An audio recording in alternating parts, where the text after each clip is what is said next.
I'm going to tell you I'm impressed. I really am at how many people are still here.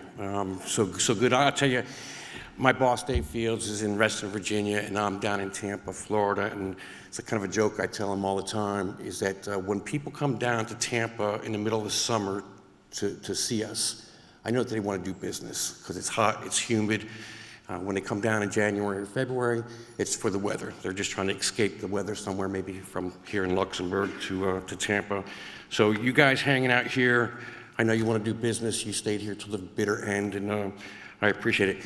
It was a really good show. This is my 4th time here, and every time it seems to get better. I want to thank Melanie. Great job, Melanie. Fantastic as always. Outdid yourself, and the participation has been fantastic. So I've been asked to give some closing remarks, and I asked my team to kind of put together some notes to get different perspectives on what we heard today. And we started the morning with key leaders in government and industry, and some of the key things that we took away is that collaboration is critical, both among nations and governments and industry. It takes all of us to collaborate together, and governments are ready to expand collaboration with industry in an increasingly congested, contended, and competitive environment. And there's no single architecture that's immune from failure or threats. And if you saw Clint's presentation this afternoon, even in form like this, I sat there wondering, what those threats were scary that he showed us. What's beyond that at a classified level should really, have us thinking, are we protecting our networks? The door's open to working with industry is what we hear. And industry solutions must be war ready. That we're not taking half-baked ideas to battle. You have to have your products ready to go, and they have to be tested. And collaboration is also key for sovereign capabilities. So we heard a lot about sovereign capabilities this morning, and interoperability. Kind of difference where we're talking about sovereign capabilities, which are important to different nations for their protected interests, but also interoperability is important between international and allied communities. One of the things that was mentioned a little bit here today were standards. And so as we design our networks, either sovereign to be internationally interoperable with our allied partners, do we have the right standards in place? And are those standards able to be adopted by our nations? Mitigating risk, again, I'll go back to Clint's presentation this afternoon, which I thought was fantastic. The threats are real, and you hear a lot of times, I hear near-peer threats.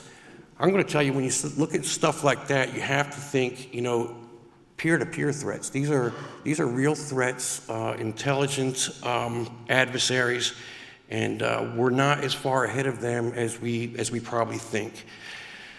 Commercial assets are at risk, maybe at more risk than military assets because of the proliferation of our commercial satellites, and they're less protected than government-owned satellites. Something, again, giving Clint all the props here tonight, but are we ready as an industry to protect those assets and protect the communication needs of our nations? We need to innovate and stay ahead of the threat, and finally, design for the warfighter. And this is something that's near and dear to my heart. My responsibilities at SES Space and Defense is the U.S. government market, where we support the combatant commands for the most part, and these are the U.S. warfighters. And when we get requirements from our users, that's the forefront of everything we think about, is what's the right solution that's going to make them successful in their fight. Sometimes we're designing technology for the sake of technology, trying to fit a solution to a requirement that may not exist. I encourage all my industry partners to listen to your government counterparts and help them solve their solutions or solve their problems with innovative solutions. Don't try to take the solution and shoehorn it into a requirement. We needed to deliver resilient, reliable networks for both the strategic and tactical decision makers.